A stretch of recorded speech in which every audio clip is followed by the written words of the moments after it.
માંડવી તાલુકામાં વરેહ નદીના પૂરના કારણે અસરગ્રસ્ત બનેલા 160થી વધુ પરિવારોને 100 ગ્રુપ દ્વારા જીવન જરૂરી ચીજવસ્તુઓની રાશન કીટ આપવામાં આવી છે। પૂરના કારણે શિક્ષણ સામગ્રી ગુમાવનાર વિદ્યાર્થીઓને નોટબુક તેમજ કરવલી ગામની લાઇબ્રેરીને નવા પુસ્તકોનું પણ વિતરણ કરવામાં આવ્યું છે। વરેહ નદીના પૂરના પાણી ઘરોમાં ઘૂસી જતા અનેક ગામોમાં ભારે નુકસાન થયું હતું। પાણી ઓસર્યા બાદ સૌનો સાથ ગ્રુપના સ્વયંસેવકોએ અસરગ્રસ્ત પરિવારોની માહિતી મેળવી ફૂલવાડી, પરવટ, ગોળના, રેગામા, રઘીપુરા, મોરીઠા, નંદપુર, ગવાશી અને ખરોલી સહિતના ગામોમાં રાશન કીટ પહોંચાડી હતી। દરેક કીટમાં ચોખા, દાળ, લોટ, કઠોળ, તેલ, મસાલા, ચા અને ખાંડ સહિતની જીવન જરૂરી વસ્તુઓ આપવામાં આવી હતી।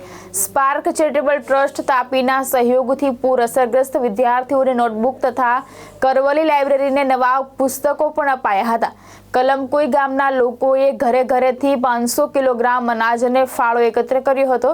અન્ય સંસ્થાઓ, દાતાઓ, નાની ભટલાવ લાઇબ્રેરીના યુવાનો અને માંડવી તાલુકાના શિક્ષકોએ પણ રાહત કામગીરીમાં સહયોગ આપ્યો હતો। જીતેન્દ્ર સોલંકી, દ્રષ્ટિકોણ ન્યૂઝ, માંડવી, સુરત।